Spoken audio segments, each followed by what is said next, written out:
ನಮಸ್ಕಾರ ಸ್ನೇಹಿತರೆ, ಮೊದಲನೇದಾಗಿ ವರದ ಸಂಚಾರಿ 5J5 ಯೂಟ್ಯೂಬ್ ಚಾನಲ್ಗೆ ನಿಮ್ಮೆಲ್ಲರಿಗೂ ಸ್ವಾಗತ ಸುಸ್ವಾಗತ ಅಂತ ಹೇಳ್ತಾ, ನಿಮ್ಮ ಹಳ್ಳಿಗೆ 10 ಕೋಟಿ ಬಿಡುಗಡೆಯಾಗಿದೆ.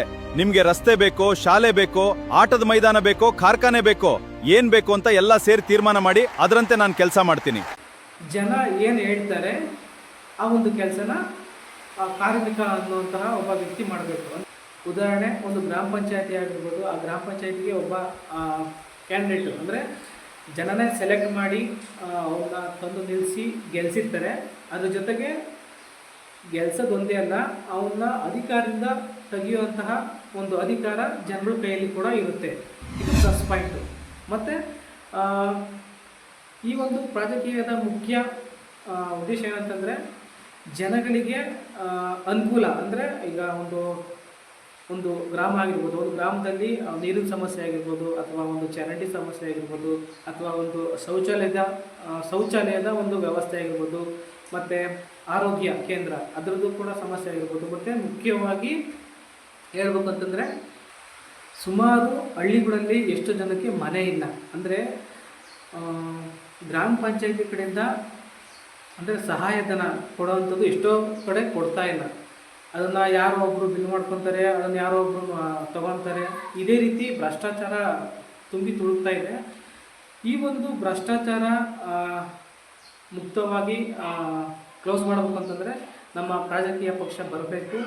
ಮತ್ತು ನಾವು ಅಂದರೆ ನಾವೇನು ಈಗ ಜನ ಅಂತ ಹೇಳಿದ್ದೀವಿ, ಆ ಜನ ಆದವರೇ ರಾಜಕೀಯ ಪಕ್ಷಕ್ಕೆ ಬೆಂಬಲ ಕೊಟ್ಟು ಅದೊಂದು ಒಳ್ಳೆಯ ರೀತಿಯಿಂದ ಮುಂದೆ ಬಂದರೆ ಪ್ರತಿಯೊಂದು ಗ್ರಾಮದಲ್ಲೂ ಅಥವಾ ಪ್ರತಿಯೊಂದು ತಾಲೂಕಿನಲ್ಲೂ ಒಂದು ಒಳ್ಳೆಯ ರೀತಿಯಿಂದ ಕೆಲಸ ಆಗುತ್ತೆ.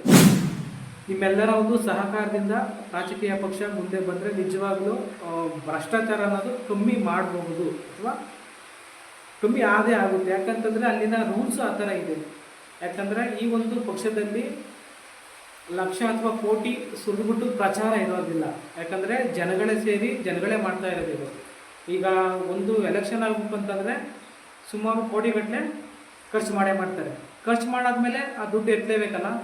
ಅದಕ್ಕೆ ಈ ಭ್ರಷ್ಟಾಚಾರ ಅನ್ನೋದು ಇವತ್ತಿಗೂ ಕೂಡ ಕಮ್ಮಿ ಆಗಿಲ್ಲ. ಯಾಕಂತಂದರೆ ಒಂದು ಎಲೆಕ್ಷನ್ ಆಗ್ಬೇಕಂತಂದರೆ ಸುಮಾರು ಒಂದು MLA ಎಲೆಕ್ಷನ್ ಅಂತಂದರೆ ಈಗ ಎಷ್ಟು ಕೋಟಿಗಟ್ಟಲೆ ಬಂಡವಾಳ ಹಾಕ್ತಾರೆ, ಜನಕ್ಕೆ ಹಂಚ್ತಾರೆ. ಮತ್ತು ಊಟ ತಿಂಡಿ ಎಣ್ಣೆ ಪ್ರತಿಯೊಂದು ಕೂಡ ಹಂಚ್ತಾರೆ. ಆದರೆ ಈ ಪಕ್ಷದಲ್ಲಿ ಯಾವುದೇ ರೀತಿ ಎಣ್ಣೆ ಹಂಚೋದಾಗಿರ್ಬೋದು, ಅಥವಾ ಊಟ ಅಂದರೆ ಬಿರಿಯಾನಿ ಹಂಚೋದಾಗಿರ್ಬೋದು, ದುಡ್ಡು ಹಂಚೋದು ಆಗಿರ್ಬೋದು, ಈ ಒಂದು ಪಕ್ಷದಲ್ಲಿ ಯಾವುದೇ ಕಾರಣಕ್ಕೂ ಇರೋದಿಲ್ಲ. ಇದು ಮುಖ್ಯವಾಗಿ ಜನ ಡಿಸೈಡ್ ಮಾಡೋದು. ಒಬ್ಬ ಕ್ಯಾಂಡಿಡೇಟ್ನ ಅವರೇ ಸೆಲೆಕ್ಟ್ ಮಾಡ್ತಾರೆ, ಅವರೇ ನಿಲ್ಲಿಸ್ತಾರೆ, ಅವರೇ ಗೆಲ್ಲಿಸ್ತಾರೆ. ಅವನು ಸರಿಯಾದ ರೀತಿಯಿಂದ ಕೆಲಸ ಮಾಡಿಲ್ಲ ಅಂತಂದರೆ ಜನರೇ ಅವನ ಒಂದು ಏನು ಅಧಿಕಾರ ಇರುತ್ತೆ ಆ ಅಧಿಕಾರದಿಂದ ಕೆಳಗಡೆ ಇಳಿಸುವಂತಹ ಅಧಿಕಾರ ಜನಗಳಿಗೆ ಇರುತ್ತೆ. ಇದೇ ರಾಜಕೀಯದ ಮುಖ್ಯ ಉದ್ದೇಶ. ಮತ್ತು ರಾಜಕೀಯದಲ್ಲಿ ಜನಗಳೇ ಸೆಲೆಕ್ಟ್ ಮಾಡಿ ಅವನ್ನ ಗೆಲ್ಲಿಸಿದ ನಂತರ ಪ್ರತಿಯೊಂದಕ್ಕೂ ಲೆಕ್ಕ ಕೊಡಬೇಕು. ಈಗ ಉದಾಹರಣೆ, ಒಂದು ರಸ್ತೆ ಆಗಿರ್ಬೋದು, ಅಥವಾ ಒಂದು ಚರಂಡಿ ಆಗಿರ್ಬೋದು, ಅಥವಾ ಒಂದು ಶೌಚಾಲಯ ಆಗಿರ್ಬೋದು, ಪ್ರತಿಯೊಂದಕ್ಕೂ ಕೂಡ ಲೆಕ್ಕ ಕೊಡಬೇಕು. ಅಂದರೆ ಈಗ ಒಂದು ಗ್ರಾಮ ಅಂದರೆ ಒಂದು ಗ್ರಾಮ, ಆ ಗ್ರಾಮದಲ್ಲಿ ಒಂದು ಹಳ್ಳಿ ಕಟ್ಟೆ, ಅಲ್ಲಿ ಜನಗಳನ್ನ ನಿಲ್ಲಿಸಿ ಪ್ರತಿಯೊಂದು ಕೂಡ ಲೆಕ್ಕ ಕೊಡುವಂತಹ ಒಂದು ರೂಲ್ಸು ಇದೆ ಈ ಒಂದು ಪಕ್ಷದಲ್ಲಿ. ನಿಮ್ಮ ಹಳ್ಳಿಗೆ 10 ಕೋಟಿ ಬಿಡುಗಡೆಯಾಗಿದೆ. ನಿಮ್ಗೆ ರಸ್ತೆ ಬೇಕೋ, ಶಾಲೆ ಬೇಕೋ, ಆಟದ ಮೈದಾನ ಬೇಕೋ, ಕಾರ್ಖಾನೆ ಬೇಕೋ, ಏನ್ ಬೇಕು ಅಂತ ಎಲ್ಲ ಸೇರಿ ತೀರ್ಮಾನ ಮಾಡಿ ಅದರಂತೆ ನಾನು ಕೆಲಸ ಮಾಡ್ತೀನಿ. ಒಂದೊಂದು ರೂಪಾಯಿ ಕೂಡ ಈಗ ಒಂದು ರಸ್ತೆ ಮಾಡ್ಬೇಕಂದ್ರೆ ಜಲ್ಲಿ, ಮರಳು ಮತ್ತು ಸಿಮೆಂಟು ಇದಕ್ಕೆ ಸಿಮೆಂಟ್ಗೆ ಎಷ್ಟಾಯಿತು, ಮರಳಿಗೆ ಎಷ್ಟಾಯಿತು, ಅದಾದಮೇಲೆ ಪ್ರತಿಯೊಂದು ಲೇಬರ್ಗೂ ಅಮೌಂಟ್ ಎಷ್ಟಾಯಿತು, ಪ್ರತಿಯೊಂದು ಕೂಡ ಜನಗಳಿಗೆ ತಿಳಿಸುವಂತಹ ಒಂದು ರೂಲ್ಸು ಈ ರಾಜಕೀಯ ಪಕ್ಷದಲ್ಲಿ ಇರುತ್ತೆ. ಹೇಳ್ತೀನಿ, ನಾವು ಬಿಟ್ಬಿಡಿ ಇದನ್ನ. ಆ ಪಕ್ಷ ಈ ಪಕ್ಷ, ಜಾತಿ ಧರ್ಮ ಇದು ನಮ್ಗೆ ಯಾವ್ದು ಸಂಬಂಧ ಇಲ್ದಿರೋದು. ನಮ್ಮ ದುಡ್ಡಷ್ಟೇ ಸಂಬಂಧ ಇರೋದು. Politics correct. ನನ್ನ ದುಡ್ಡು ನೀನು ಹ್ಯಾಂಡಲ್ ಮಾಡ್ತೀವಿ, ಇಷ್ಟೇ ಸಂಬಂಧ ಇರೋದು. ಅಷ್ಟು ಬಗ್ಗೆ ಮಾತ್ರ ಮಾತಾಡು. ಅಕೌಂಟಿಂಗ್ ಕೊಡು, ನನಗೆ ಅಕೌಂಟಿಂಗ್ ಕೊಡು, ನನಗೆ ಟ್ರಾನ್ಸ್ಪರೆನ್ಸಿ ತಗೊಂಬ, ನನಗೆ ಏನ್ ದುಡ್ಡು ಪ್ರತಿಯೊಂದು ಲೆಕ್ಕ ಕೊಡು. ಆ ಥರ ಓಪನ್ ಮಾಡಿ ನಿನ್ನ ಅಕೌಂಟ್. ನನ್ನ ಅಕೌಂಟ್ ನಿನ್ಗೆ ಓಪನ್ ಇದೆ ತಾನೆ? ಕರೆಕ್ಟ್. ಏನ್ ಹೇಳಿ? ಹೌದು. ಏನೋ ಅದನ್ನ ಲಿಂಕ್ ಮಾಡಿ, ಆಧಾರ್ ಲಿಂಕ್ ಮಾಡಿ, ಎಲ್ಲ ಲಿಂಕ್ ಮಾಡಿ, ಗೌರ್ಮೆಂಟ್ ಫುಲ್ ಲಿಂಕ್ ಮಾಡಿ, ಪಂಚಾಯತ್ ಎಷ್ಟು ಬರುತ್ತೆ ಪ್ರತಿಯೊಂದು ಮನೆಗೂ ತಿಳಿಸಿ ಲಿಂಕ್ ಮಾಡಿ. ಮತ್ತೆ ಇಷ್ಟೆಲ್ಲ ಇದ್ಮೇಲೆ ನಾವು ಸಪೋರ್ಟ್ ಮಾಡಲಿ ಅಂದರೆ ನಾವು ಎಲ್ಲ ಜನರು ಸೇರಿ ಈ ಒಂದು ಪಕ್ಷಕ್ಕೆ ನಿಜವಾಗ್ಲೂ ಸ್ನೇಹಿತರೆ ಸಪೋರ್ಟ್ ಮಾಡಬೇಕು. ನಾನು ನಿಮ್ಮಲ್ಲಿ ಕೇಳ್ಕೊಂಡು ಬಂದೆ, ನನ್ನಿಂದ ಆದಷ್ಟು ಜನಗಳಿಗೆ ತಿಳಿಸುವಂತಹ ಪ್ರಯತ್ನ ಮಾಡೇ ಮಾಡ್ತೀನಿ. ನನಗೆ ಒಂದು ನಂಬಿಕೆ ಅಂತೂ ಇದೆ, ಈ ಒಂದು ಪಕ್ಷದ ಮೇಲೆ. ಯಾಕಂತಂದರೆ ಇದರಲ್ಲಿ ಭ್ರಷ್ಟಾಚಾರ ಅನ್ನೋಂಥದ್ದು ಈಗ ಕೆಲವು ಏನಂತಾರೆ, ಇಲ್ಲ ರಾಜಕೀಯಕ್ಕೆ ಬಂದರೆ ಅದರಲ್ಲಿ ದುಡ್ಡು ಮಾಡಬೇಕು ಅನ್ನೋವಂಥವ್ರು ಎಷ್ಟೋ ಜನ ಇದ್ದಾರೆ. ಆದರೆ ಈ ಒಂದು ರಾಜಕೀಯ ಪಕ್ಷದಲ್ಲಿ ದುಡ್ಡು ಮಾಡೋದಲ್ಲ, ಜನಗಳಿಗೆ ಸೇವೆ ಮಾಡೋಂಗಿದ್ರೆ ಮಾತ್ರ ಈ ಪಕ್ಷಕ್ಕೆ ಬರಬೇಕು. ನಾವು ದುಡ್ಡು ಮಾಡ್ತೀನಿ, ನಾನು ಒಂದು ಒಳ್ಳೆ ಎತ್ತರಕ್ಕೆ ಬೆಳಿತೀನಿ ಅನ್ನೋದಾದರೆ ದಯವಿಟ್ಟು ಈ ಪಕ್ಷಕ್ಕೆ ಸಪೋರ್ಟ್ ಮಾಡಬೇಡಿ. ಈ ಪಕ್ಷದ ಉದ್ದೇಶ ಇಷ್ಟೇ, ಜನಗಳಿಗೆ ಒಂದು ಒಳ್ಳೆ ರೀತಿಯಿಂದ ಕೆಲಸ ಮಾಡಿಕೊಡ್ಬೇಕು. ಮತ್ತು ಗ್ರಾಮ ಅಥವಾ ಒಂದು ತಾಲೂಕು ಅಥವಾ ಜಿಲ್ಲೆ ಯಾವುದಾದ್ರೂ ಆಗಿರ್ಬೋದು, ಒಂದು ಒಳ್ಳೆ ರೀತಿಯಿಂದ ಅಭಿವೃದ್ಧಿ ಮಾಡುವಂತಹ ಕೆಲಸಕ್ಕೆ ಆದರೆ ಬರಬೇಕು ಈ ಒಂದು ಪಕ್ಷಕ್ಕೆ. ಇಲ್ಲಾಂದರೆ ದಯವಿಟ್ಟು ಬರೋಕ್ಕೆ ಹೋಗಬೇಡಿ. ಯಾಕಂದರೆ ಇರೋದು ಹೇಳ್ತಾ ಇದ್ದೀನಿ ನಾನು, ಈ ಒಂದು ಪಕ್ಷದಲ್ಲಿ ನಾನು ದುಡ್ಡು ಮಾಡ್ತೀನಿ, ಕೋಟಿ ಕಟ್ಟಲಿ ಅನ್ನೋದಾದರೆ ಕನಸು ನಿಂತು.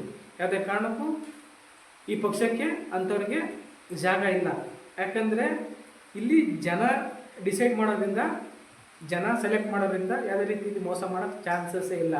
ಆ ರೀತಿ ಮೋಸ ಮಾಡಿದ್ದೇ ಆಗಿದ್ರೆ ಪ್ರಣಾಳಿಕೆ ಅನ್ನೋದು ನಾನು ಯಾವಾಗ ಬಿಡುಗಡೆ ಮಾಡ್ತೀನಿ ಗೊತ್ತಾ? ಅದು ಕೋರ್ಟಲ್ಲಿ ರಿಜಿಸ್ಟರ್ ಆಗ್ಬಿಟ್ಟು ಪ್ರಣಾಳಿಕೆ ಅವ್ನು ನಡೆಸ್ಕೊಡ್ಲಿಲ್ಲ ಅಂದ್ರೆ ಅವನ್ನ ಜೈಲ್ಗೆ ಹಾಕೋ ಸಿಸ್ಟಮ್ ಇತ್ತು, ಅವನ್ನ ಕಿತ್ತಾಕೋ ಸಿಸ್ಟಮ್ ಅಂತ ಪ್ರಣಾಳಿಕೆ ಬಿಡುಗಡೆ ಮಾಡ್ತೀನಿ. ನಾನು ಸುಳ್ಳು ಹೇಳಕ್ಕೆ ರೆಡಿ ಇಲ್ಲ. ನಾನು ಅಧಿಕಾರ ಕಳ್ಕೊತಾರೆ, ಮತ್ತು ಮಾನ ಮರ್ಯಾದೆ ಅನ್ನೋದು ಹೋಗುತ್ತೆ. ಯಾಕಂದರೆ ಕಾನೂನು ಯಾವ ರೀತಿ ಇದೆ ಅಂತ ನಿಮಗೆ ಗೊತ್ತು. ಈಗ ಅವನು ಭ್ರಷ್ಟಾಚಾರ ಮಾಡಿ ಅವನು ಆರಾಮಾಗಿ ಓಡಾಡ್ಕೊಂಡಿದ್ದಾನೆ ಅನ್ನೋದಕ್ಕೆ ಜನ ಬಿಡಲ್ಲ. ಯಾಕಂದರೆ ಜನ ಗೆಲ್ಸಿರ್ತಾರೆ. ಡೈರೆಕ್ಟು ಅವನ್ನ ಅಧಿಕಾರದಿಂದ ಕೆಳಗಡೆ ಇಳಿಸ್ತಾರೆ. ಕಾನೂನಾತ್ಮಕವಾಗಿ ಅವ್ನಿಗೆ ಏನು ಶಿಕ್ಷೆ ಆಗಬೇಕೋ ಶಿಕ್ಷೆ ಕೊಡಿಸ್ತಾರೆ. ಸರಿನಾ? ನಾನು ಕೇಳೋದಿಷ್ಟೇ, ಯಾರೇ ರಾಜಕೀಯಕ್ಕೆ ಬರೋದಾದರೆ ಜನಗಳಿಗೆ ಒಂದು ಸೇವೆ ಮಾಡ್ತೀನಿ, ಮತ್ತು ಆ ಒಂದು ಹುದ್ದೆ ಏನು ನಿಮಗೆ ಸಂಬಳ ಕೊಡುತ್ತೆ, ಆ ಸಂಬಳಕ್ಕೋಸ್ಕರ ಕೆಲಸ ಮಾಡುವ ಆಗಿದ್ದರೆ ಈ ಒಂದು ಪಕ್ಷಕ್ಕೆ ಸಪೋರ್ಟ್ ಮಾಡಿ ಅಂತ ಹೇಳ್ತಾ, ಕೊನೆಯದಾಗಿ ಹೇಳೋದೊಂದೇ, ರಾಜಕೀಯ ಪಕ್ಷಕ್ಕೆ ಆದಷ್ಟು ಸಪೋರ್ಟ್ ಮಾಡಿ. ಪ್ರತಿಯೊಂದು ಈ ಇನ್ಫಾರ್ಮೇಷನ್ನ ಆ ಒಂದು ಆ್ಯಪ್ ಮೂಲಕ ತಿಳ್ಕೊಂಡು ರಾಜಕೀಯ ಪಕ್ಷಕ್ಕೆ ಸಪೋರ್ಟ್ ಮಾಡಿ ಅಂತ ಹೇಳ್ತಾ ಈ ವಿಡಿಯೋನ ಇಲ್ಲಿಗೆ ಎಂಡ್ ಮಾಡ್ತೀನಿ ಸ್ನೇಹಿತರೆ. ನಮಸ್ಕಾರ.